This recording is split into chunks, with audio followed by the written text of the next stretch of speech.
Seguimos en Radio Las Naciones y en Radio Grote, la radio de los círculos católicos de obreros. Hablábamos de la responsabilidad de trabajar en favor de los trabajadores y en este caso la posibilidad de hablar con un gran dirigente, un gran amigo, un hombre que está trabajando muchísimo en el Sindicato Único de Trabajadores de la Ciudad de Buenos Aires. Aníbal Torreta, buen día. Tito Garabal te saluda, ¿cómo te va?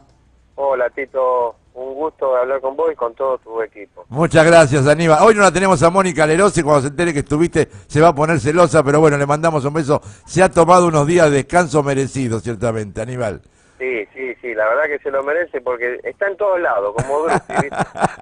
Aníbal, te molesto por dos temas que sé que te tienen como protagonista trabajando mucho y que tienen que ver con los trabajadores. El primero, sé que estás trabajando en las paritarias del gremio y esto obviamente hoy discutir paritarias en un momento tan complejo en la Argentina no es fácil. ¿Cómo la van llevando?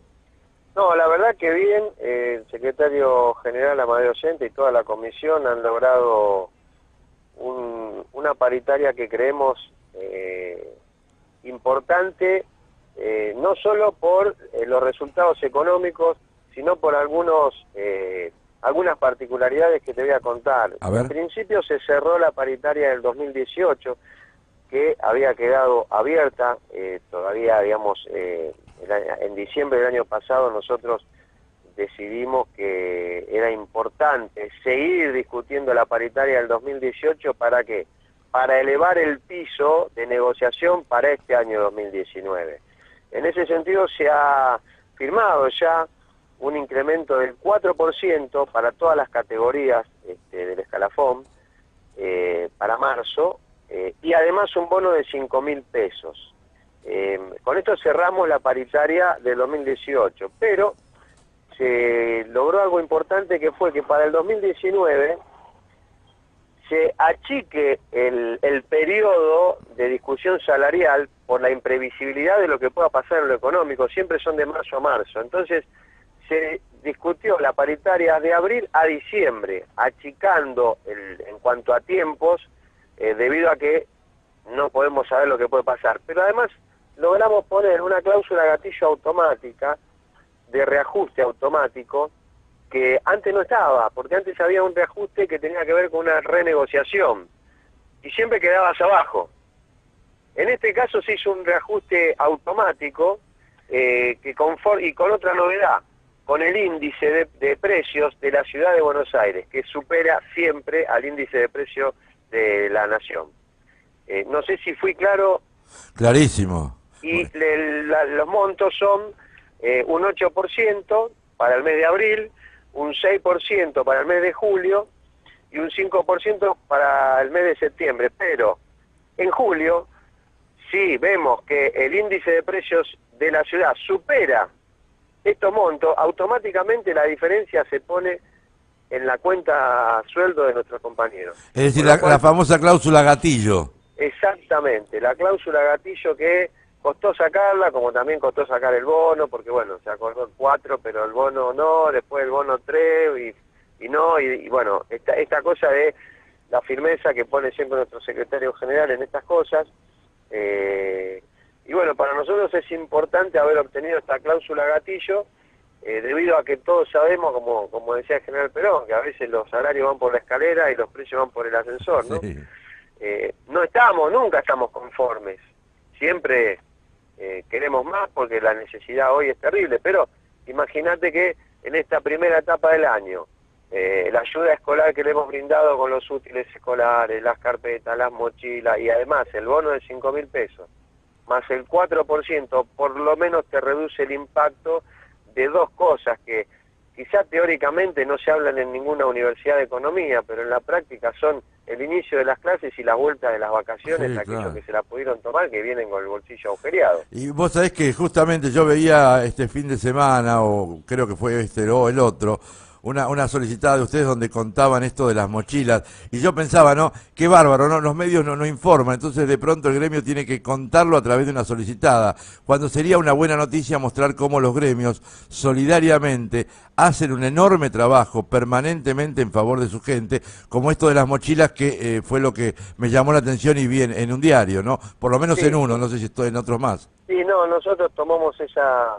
esa costumbre, porque digamos los dirigentes gremiales cuando nos equivocamos somos noticia, pero cuando hacemos las cosas bien, no. Si me permitís, te quiero contar otra cosa. Dale. Este aumento se ha trasladado también por acta paritaria a todos los compañeros que están en la planta transitoria. Esto está expresado también en el acta, porque a veces esos compañeros que tienen esa inseguridad de seguir prestando servicio, de que un día le digan, bueno, a fin de año tu contrato se termina, bueno, han percibido también este aumento, y en el acta se han especificado todas las reparticiones que tienen empleados transitorios y que van a percibir también el aumento. Esto también habla de que nuestra organización sindical trata de abarcar a todos los compañeros. A todos. ¿Hay mucha gente en planta transitoria, Aníbal? Sí, todavía queda gente. De hecho, se está hablando en la posibilidad de este año de pasar otra tanda a la planta, ¿no? Porque de alguna manera le tenemos que dar hemos pasado muchísimo, digamos, de 17.000 que pasamos en el 2008, 2009, Ajá. 2009 y pico, no me acuerdo. Aproximadamente, sí. Se fueron pasando todos los años, 2.000, 3.000, 4.000. Lo que pasa es que nosotros, digamos, ¿qué pasa con esto? El ingreso lo maneja la política, por decirlo así. Claro, Con sí, todos sí. los gobiernos, Todos los gobiernos, sí. No es una cosa nueva, digamos, esto es así siempre. No es una crítica, sino una descripción objetiva de la realidad. No, y lo sabemos, Aníbal Torreta, esto bien, sí.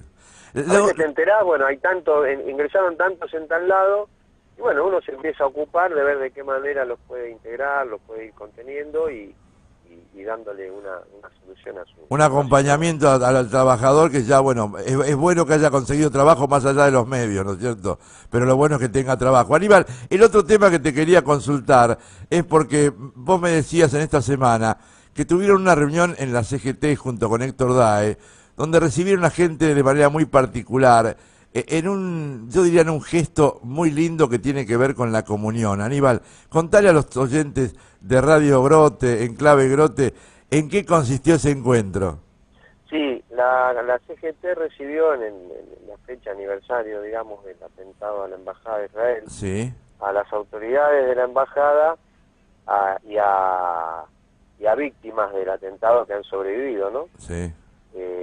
Bueno, la verdad que es la primera experiencia que se ha hecho en CGT con esta característica, y además ellos nos decían que empezaron a hacer esta experiencia de contar lo que pasó desde lo humano en distintas instituciones, y una de las primeras, si no la primera, fue la Confederación General de los Trabajadores, donde, bueno, nosotros desde CGT le expresábamos que nuestra casa siempre se ha destacado por la denuncia y la memoria de estos hechos. Justamente teníamos nosotros el bombardeo de Plaza de Mayo en ese salón y le contábamos de qué se trataba, y que nosotros repudiamos cualquier atentado contra el pueblo. Que le decíamos que ese atentado no fue contra los peronistas, fue contra el pueblo. Y el atentado de la Embajada de Israel no fue contra la persona de religión judía, sino fue contra el pueblo argentino. No, y de hecho, mira, te doy un dato que no, tal vez conocés, pero el único ministro de culto que muere en el atentado a la Embajada de Israel fue el padre Brumana, que estaba en la parroquia enfrente en la parroquia Madre Admirable. Y fue el padre Brumana, que era un sacerdote fantástico, yo lo conocía, un joven sacerdote que murió pero fue el único ministro de culto, ¿no? Que muere en ese atentado. O sea que, como bien vos decís, este fue un atentado al pueblo argentino. Te agrego un dato. El padre estaba tocando la campana en el momento en que fallece. Sí, exactamente. Si hubiese tocado la campana un rato antes, hubiesen muerto un montón de chicos que hubiesen salido a las calles, porque era el horario en que los chicos empezaban a salir. Y ahí un gran trabajo, yo me acuerdo, porque el apoderado legal de la escuela del jardín que estaba al lado era el querido amigo Norberto Baloira, un gran trabajo de las maestras jardineras que lograron sacar a los chicos sin ninguna baja, digamos, entre los chicos, más allá de la conmoción, el susto, la angustia, porque yo que caminé 2 cuadras desde Santa Fe hasta ahí, en el momento, todavía recuerdo haber caminado 3 cuadras sobre no asfalto, sino una capa de vidrios, porque era todo vidrio. Yo llegué a los 15 minutos, porque estaba ahí en Suipache, Santa Fe, y cuando sentimos la explosión, además conocía al párroco en ese momento, que era el padre Monaghan, hoy Monseñor Monaghan, y la verdad que fue un momento tremendo. Así que qué buena esta medida de la CGT de haber recibido a esta gente, compartido con ellas y mantener la memoria de estos hechos, sobre todo cuando estamos viendo hoy atentados en otros lugares del mundo, mantener vivo este recuerdo, ¿no?, de lo que nos pasó también y lo que no nos puede volver a pasar, Aníbal. Así que esto es muy importante. Que el trabajador municipal fue protagonista de ese hecho, porque lo que era el CIPEC, hoy llame, lo que era la gente de defensa civil, guardia de auxilio, la gente de higiene urbana que llevaba los volquetes para sacar el escombro, digamos, fueron protagonistas. Y te contaba algo interesante también de esto de la comunión de las distintas fe religiosa, porque tanto los que estábamos físicamente, si bien es la CGT, es la institución, que no tiene ninguna religión en particular, somos, digamos, en todo sentido, tanto político como religioso, abiertos, pero los dirigentes que nos encontrábamos allí, estábamos en una triple calidad, porque estábamos como CGT, como institución gremial, la mayoría éramos peronistas, y la mayoría éramos católicos. Digamos, en esa triple calidad institucional estábamos recibiendo a hermanos en otra fe, ¿no es cierto? O sea, estaban poniendo en práctica esto que el Papa Francisco viene insistiendo, ¿no es cierto? Este diálogo también interreligioso en este caso. Sí, absolutamente. Mira, aprovecho que te tengo y que sos un hombre de profunda capacidad de reflexión, y más allá de estas noticias que yo te agradezco que podamos compartir hoy en Clave Grote, vos sabés que yo ayer anunciaba que yo estoy absolutamente seguro, por la cantidad de hechos religiosos que se dan en el año 2020, que va a ser el año en que viene el Papa Francisco. Bueno, la verdad que se armó un revuelo importante en las redes, la gente muy contenta, muy feliz, pero me llamó la atención 2 o 3 personas, o 4, que representan a otras seguramente, donde me decían más o menos esto o parecido: no queremos que este peroncho venga a la Argentina. ¿Qué reflexión te produce? Porque la verdad yo no quise comentarlo, yo acepto todas las opiniones, pero digo, me dolió tanto el pensamiento de esta gente que me gustaría una reflexión tuya como hombre del peronismo también, pero como un dirigente de primera línea y con una enorme capacidad de reflexión, Aníbal. Bueno, voy a ante lo sorprendente de tu pregunta. No, pues por eso te lo pido, mira, te lo tiré al aire porque la verdad cuando vos recién nombrabas a Perón, pues es que me vino a la memoria esto de entre los cientos de comentarios, había 3 o 4 que, digamos, lo agredían porque lo trataban como peronista al Papa, lo cual es una estupidez importante. A ver, pero más allá de eso. Digo, no, primera instancia, lo bueno, sobre miles, 3 mensajes, ¿no? Eso lo bueno.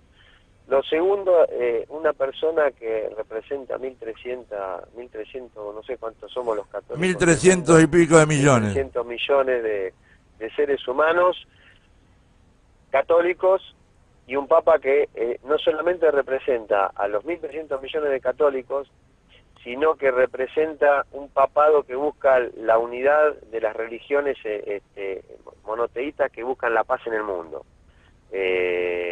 Un papa que expone su cuerpo en buscar la paz en momentos en que Siria iba a ser bombardeada, un papa que visitó lugares críticos porque han tenido desastres ecológicos o guerras. A ver, digo, el mundo no es peronista, y el caminar del Papa por el mundo, en la búsqueda de la paz y en la búsqueda de entender una ecología que no se ocupe tanto de las ballenas y se ocupe del ser humano, vamos mucho más allá de cualquier ideología o cualquier doctrina política. Ahora, que muchos de los conceptos que expresó, realizó o escribió el peronismo tengan que ver con el accionar de este Papa, también tenían que ver con el accionar de Juan Pablo II. Obvio, como tenía que ver el Sindicato Solidaridad. A nadie se le hubiese ocurrido decir que Juan Pablo II era peronista, o a nadie se le hubiese ocurrido decir, a ver, que Teresa de Calcuta era peronista porque caminaba entre los pobres igual que va Perón. Claro. Vos sabés, yo tuve la posibilidad de estar muy cerca de Juan Pablo II cuando en el Mercado Central, en el año 1987, terminó el acto y Juan Pablo estaba conmovido de ver lo que había sido el acto de los trabajadores, ¿no? Y se acercó al entonces Monseñor Bufano, siempre en el recuerdo, Monseñor Rodolfo Bufano, y le dijo: cuiden al movimiento obrero argentino, es único en el mundo. Frase textual, yo fui testigo de esa frase, estaba muy cerca. Y esto lo dijo San Juan Pablo II, mirá vos qué dato, ¿no? Ahora, déjame que yo tome lo que voy a decir. Si un santo reivindica al movimiento obrero argentino, ¿podemos culpar al actual Papa por tener una simpatía con ese movimiento obrero? Una simpatía que además es... no estoy diciendo que sea peronista, digo, ser peronista es una acusación, ¿no? Porque el Papa es el Papa de todos, pero digo, ser peronista, porque ellos hablan de los peronchos, yo no sé si están agrediendo tanto al Papa como a una ideología política. Quizás ellos, lo que ellos quieren es agredir al peronismo en el nombre de un santo padre, ¿no? Sí, no. Por eso te pedí esta reflexión, porque vos como hombre del movimiento obrero y como un dirigente sindical de importancia, podía hacer seguramente una reflexión que yo no quería hacer porque, bueno, me parecía que entre tantos una mosquita no valía la pena, pero me dolía esa animosidad, ¿no? Que vos estás marcando bien. Yo te puedo dar fe que en la Casa del Encuentro de la Pastoral Social de la Capital Federal, sí, donde participo desde hace décadas, con Carlos y demás, vos sabés, acá con Pablo, el padre Carlos Acaputo, sí señor. Jorge venía y escuchaba a todos los que íbamos de las juventudes políticas, de todos los sectores políticos. Sí. Y sus amistades personales están en todos los sectores políticos. Exactamente.